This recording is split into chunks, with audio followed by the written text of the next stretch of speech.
안녕하세요, 인테크입니다. 오늘은 가락전자의 가성비 킹 스피커를 하나 가지고 왔습니다. 바로 MV6, MV10으로 이름 붙여져 있는 액티브 스피커입니다. 가락전자 방송 장비를 주로 취급하는 회사인데요, 이번에 노하우를 축적해서 소비자들을 위한 스피커를 개발했다고 합니다. 어떤 분들이 사용을 하면 가장 만족하면서 사용할 수 있을지 제가 알려드리도록 하겠습니다. 외관부터 한번 보시죠. 블랙 컬러예요. 굉장히 좀 단단한 느낌을 주는 그런 컬러입니다. 저는 받고 나서 조금 인상적이었던 게 이 우퍼를 감싸고 있는 은은한 실버 톤이 상당히 눈에 들어왔어요. 고급스러움을 확실히 더해줬다 라고 생각을 했고요. 또 한 가지, 트위터 부분을 이렇게 철망으로 막아놨어요. 이 부분이 저는 디테일하게 잘했다는 생각을 합니다. 여기가 열려 있으면 아이들을 키우는 집에서는 이렇게 누를 수가 있어요. 그러면 이제 배꼽 빼느라고 고생 많이 해야 돼요. 그리고 이 우퍼 사이즈도 보시면 6.5인치 우퍼예요. 사실은 데스크 파일을 하는 분들에게는 살짝 부담스러운 크기인 건 맞습니다. 제조사 측에 알아본 결과 현재 이것보다 조금 더 작은 제품들을 개발하고 있다고 하니까요, 필요하신 분들은 기다려 주시면 좋을 것 같아요. 뒷면을 보시면 상당히 다양하게 포트 구성이 되어 있습니다. 아날로그 입력도 받고 디지털 입력도 받는데요, 아날로그 입력은 XLR을 받을 수 있고 RCA를 받을 수가 있습니다. RCA 출력은 우퍼 MV10과 연결을 할 때 이 포트를 이용합니다. 그리고 좌측과 우측을 연결하는 케이블이 하나 있습니다. XLR과 TRS는 포트를 공유해서 사용을 하게끔 설계가 되어 있고요. 그리고 헤드폰 출력을 낼 수가 있고요. 자, 간단하게 제가 이 액티브 스피커가 뭔지를 한번 설명을 해드려 볼게요. 여러분들이 예를 들어 벅스, 애플뮤직 이런 걸 사용한다고 가정을 했을 때 그 서버에 있는 거를 휴대폰이든 PC든 디지털 소스로 가지고 옵니다. 그 디지털 소스를 아날로그로 변환하는 어떤 단계가 꼭 필요한데요, DAC라고 표현을 해요. DAC를 거쳐서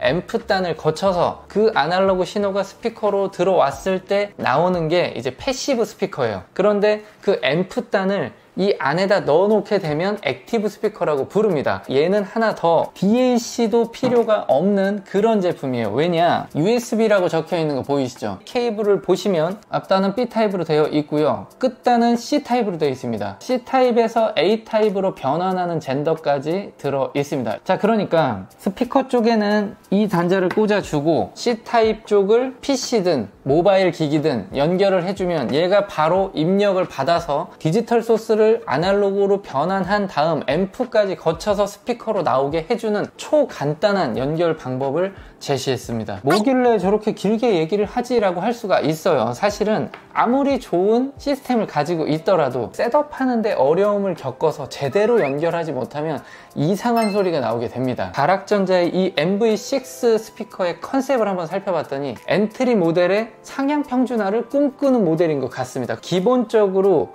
연결에 어려움을 겪고 디지털 소스를 아날로그로 변환하는 것에 대한 개념이 좀 어려운 분들이라면 내가 제시하는 이 솔루션으로 꽂아서 바로 일정 수준 이상의 퀄리티를 보장받아라 라고 자신감 있게 이야기를 하는 것 같습니다. 자, 이걸 시스템을 많이 아시는 분들, DAC 좋은 걸 가지고 계신 분들은 사실 MV6를 활용해서 더 좋은 음질을 듣기는 어려워요. 하지만 시스템을 꾸리는 데 있어서 어려움을 겪는 분들이라고 하면 이 연결 방법이 신세계를 경험하게 해드릴 수도 있습니다. 신호 구성을 할 수는 있죠. 그런데 기기들이 너무 비싸요. DAC 하나에 몇백만 원짜리도 많이 있고요, 몇십만 원은 쉽게 넘어가요. DAC에서 나온 신호를 연결하고 케이블도 또 비싸요. 그런 것들을 다 하다 보면 가격이 이제 막 올라가요. 이 스피커의 지금 가격이 MV6만 해서는 30만 원대예요. 우퍼까지 해서 70만 원 정도를 호가하고 있는데 이 케이블 하나만 연결을 하면 일정 수준 이상의 음질이 보장되기 때문에 상당히 효율적인 스피커라고 생각을 합니다. 가성비 킹이라는 게 그냥 붙은 게 아니란 얘기예요.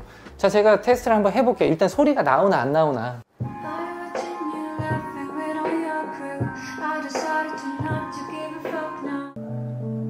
정말 편하지 않나요? 이렇게 그냥 꽂으면 휴대폰에서 바로 소리를 이 큰 스피커로 들을 수 있다니 너무 편리하다. 많은 분들에게 추천을 해드리고 싶다라는 생각이 강하게 들었습니다. 휴대폰, 태블릿뿐 아니라 PC랑도 연결을 했을 때 바로 소리가 나오는데요, 사운드로 가셔서 아래 보면 출력 및 입력이 있어요. 여기서 얘만 선택을 해주시면 끝나는 거예요. 보시면 볼륨이 두 칸이에요, 두 칸. 물론 이 MV6에서는 볼륨을 풀로 올려놓은 건 맞습니다. 그런데 맥북에서 볼륨 2칸 올렸는데 지금 이 공간에서 크다는 생각이 들어요. 클래스 D 앰프를 장착을 해서 소리가 쭉쭉 뻗어 올라갑니다. 볼륨 확보에도 어려움이 없어요. 자, 이런 부분도 상당히 중요한 게 스피커 연결을 해놓고 볼륨 확보가 안 돼서 듣고 싶은 소리를 다 못 듣는 경우가 꽤 많이 있거든요. 이 제품은 입문자들이 사용을 했을 때 어려움을 겪을 만한 부분들을 다 좀 해소를 해놨습니다. 연결도 쉽게 할 수 있지, 볼륨도 확보가 되지, 이거는 뭐 그냥 진짜 꽂기만 하면 되는 수준으로 만들어 놨어요. 자, 이 제품 우퍼도 연결이 가능합니다. RCA로 그냥 동봉된 케이블 연결만 하면 돼요. 이 색깔 보시고 스피커 오른쪽에 아웃에서 우퍼 인 쪽으로 꽂아주시면 돼요. 우퍼는 굉장히 낮은 저역을 가지고 울림을 주는 그런 역할을 합니다. 자, 그리고 아래 놓고 쓰는 겁니다. 자, 이게 진정한 2.1 채널 구성이죠. 2 채널은 좌우에 올려놓고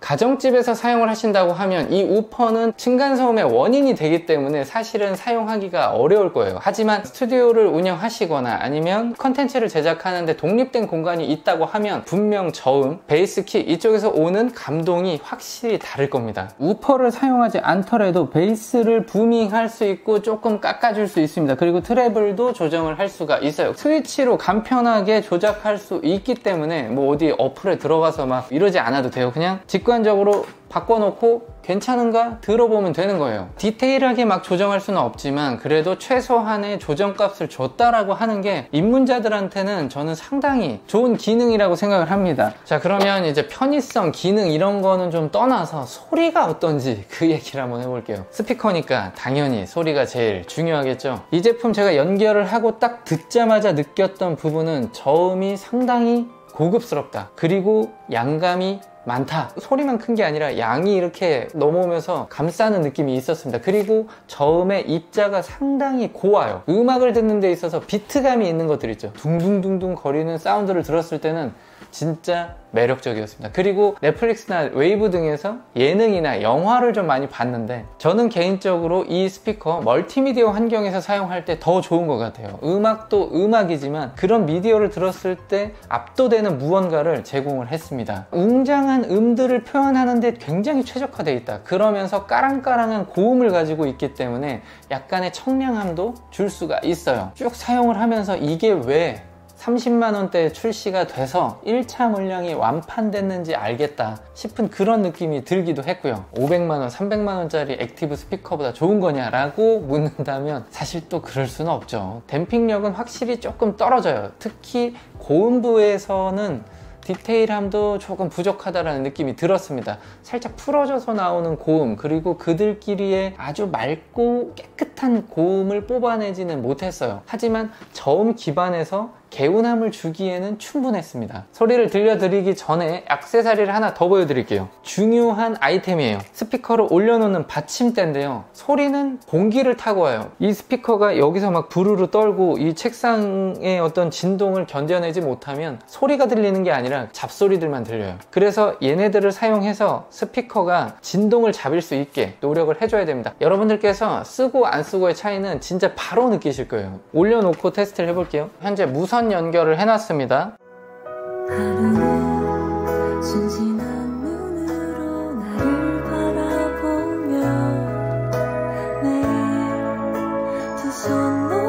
비트감 있는 노래도 한번 들려드려 볼게요.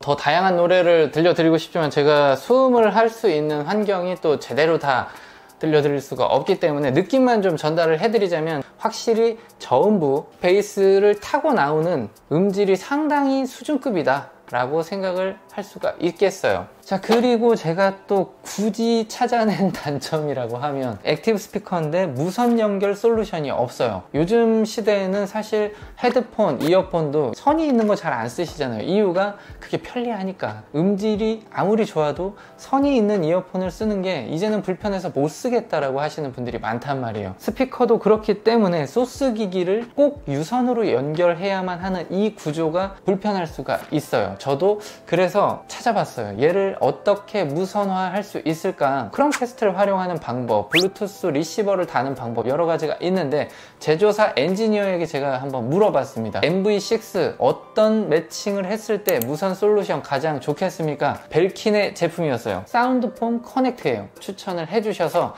제가 벨킨 측에 또 빠르게 연락을 해봤습니다. 혹시 제품을 보내주실 수 있는지. 고맙게도 협찬을 해주셔서 이렇게 같이 제가 매칭을 해서 테스트를 해봤습니다. 자, 에어플레이는 어떤 방식이죠? 무손실로 전송을 할 수 있는 무선 규격이에요. 대신 애플만 사용을 할 수가 있습니다. 갤럭시를 사용하시는 분들은 이 제품을 사용할 수 없다는 점이 좀 안타깝긴 합니다. 하지만 애플 사용자 분들이라고 하면 이 소스 기기를 에어플레이 2를 지원하는 사운드폼 커넥트와 연결을 해서 MV6로 넣어줄 수가 있어요. 이 사운드폼도 간단히 소개를 해드리면 USB-C 타입으로 전원을 공급하고요. 반대편에 보시면 아날로그 신호를 뽑아주는 3.5 단자가 있습니다. 그 옆에는 광신호를 뽑아주는 옵티컬 단자가 있는데, 옵티컬로 나오는 건 디지털 신호예요. 에어플레이를 받아서 나는 또 다른 DAC를 쓰겠다 라고 하시면 디지털 신호를 뽑아서 그쪽으로 넣어주시면 외부 DAC를 또 쓸 수가 있어요. 하지만 저희는 지금 옵티컬 입력은 받지 않기 때문에 3.5 파일을 통한 RCA 입력을 넣어줄 겁니다. 그러려면 케이블이 하나 필요하죠. 개인적으로 사용을 하고 있던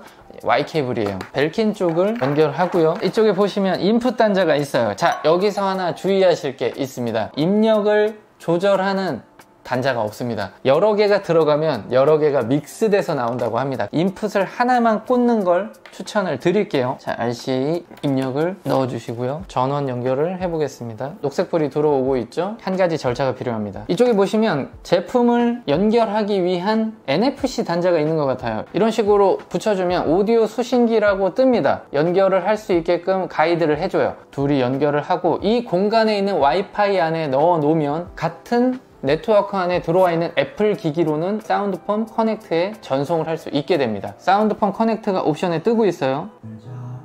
자, 그럼 이제 MV6에서 음악이 나오는 걸 확인할 수가 있습니다. 볼륨 조절할 수 있고요. 그리고 이 제품은 공간을 울릴 수 있는 능력도 있지만 니어필드에서 사용을 하는 모니터링 스피커예요. 책상에 올려놓고 1m 반경 안에서 귀 높이에 트위터가 들어오게, 그리고 방향을 가장 이미지가 잘 들어오게 조절을 좀 해보셔야 돼요. 저는 보통 이렇게 직선으로 봤을 때 스피커의 옆면이 안 보이게, 정면과 내가 일직선이 되게 세팅을 합니다. 거리 조절은 조금씩 해봐요. 그래서 음악을 들었을 때 스테이지 이미지가 제대로 그려지면 거기에서 멈춥니다. 이거는 여러분들이 꼭 하셔야 돼요. 니어필드 스피커를 구매해 놓고 이런 부분을 신경 안 쓴다, 그래 놓고 음질이 나쁘다, 뭐 별로다, 이거는 사실 말이 안 되는 얘기예요. 아, 그리고 이 제품 가까이서 들으면 약간의 화이트 노이즈는 있습니다. 그 하는 느낌이 살짝 나요. 하지만 삐 하는 뭐 고주파음 그런 느낌은 아니고요. 50cm 이상 벌어졌을 때는 크게 느낄 수 없는 그런 노이즈이기 때문에 거슬릴 정도는 아니다라고 말씀드리고 싶네요. 또 특이한 점이 있습니다. 우측에서 모든 신호를 처리하고 왼쪽으로 넘겨주는 케이블이 신뢰감이 있는 그런 케이블이에요. 만약에 되게 얇은 케이블로 신뢰감 없게